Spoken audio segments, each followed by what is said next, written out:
I've been living with CFS for quite a while, and I can tell you, being heard without judgment makes a huge difference.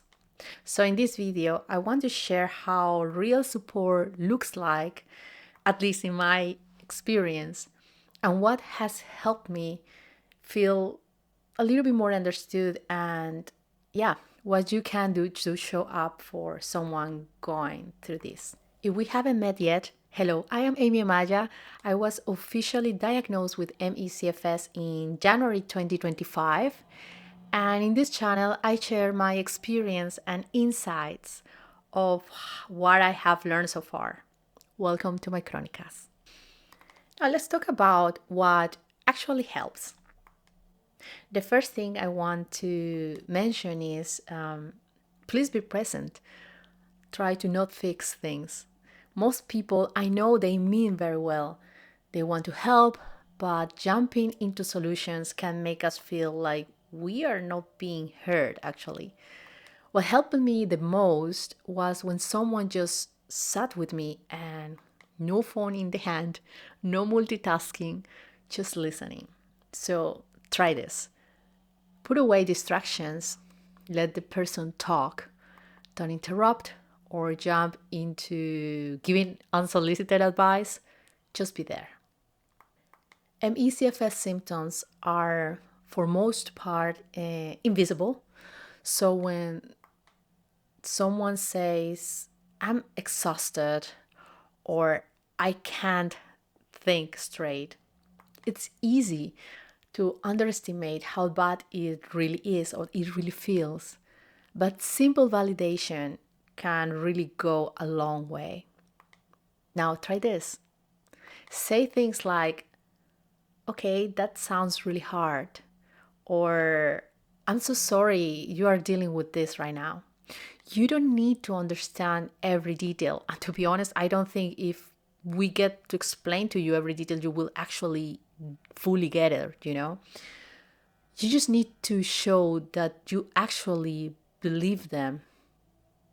And that sometimes is all what we need. This one is very personal. I had people say, are you sure you are not just burned out? Or, well, you look fine to me. Even if it's not meant to hurt us, sometimes this type of comments feel a little bit uncomfortable to us.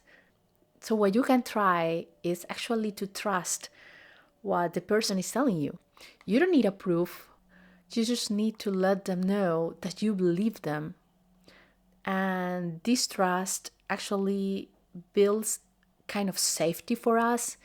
And with the time, we get to feel more comfortable in your company.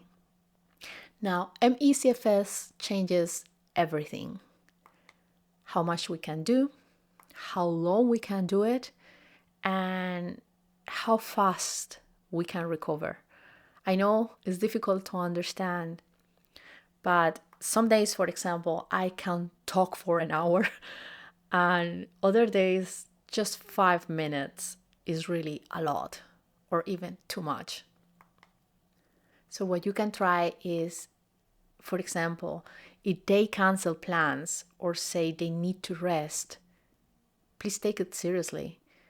Don't push them to do a little bit more just because you think this will make them good. Sometimes, or most of the time, it's not good to push the person's boundaries. Just respect it. And this is important. Leave the door open for a new meeting in the future. This illness doesn't follow a straight line. So when you're building balance and capacity, it doesn't look like this, like with other illnesses. It looks very confusing for the person and for the loved ones, of course. There are good days, there are bad days, and days that feel like you are going kind of backwards. And what helps most is when someone actually sticks around, even when it's slow, even when it's hard to see progress. Just keep showing up, even if it's just a message or a check-in. Your consistency matters more than you think. And we really need that kind of far distance support. I know this might feel like a lot, but even small shifts in how you listen can make a big difference for your loved one. If you're living with ME/CFS, I would love to hear what has helped you feel a little bit more understood, and maybe we can learn from each other. But if you are someone supporting a person with ME/CFS, I would like to hear from you too. And if you want to follow along as I share more about living with ME/CFS, just subscribe and turn on your notifications. Thank you for being here. Take care of yourself, and I see you in the next one. Ciao, ciao.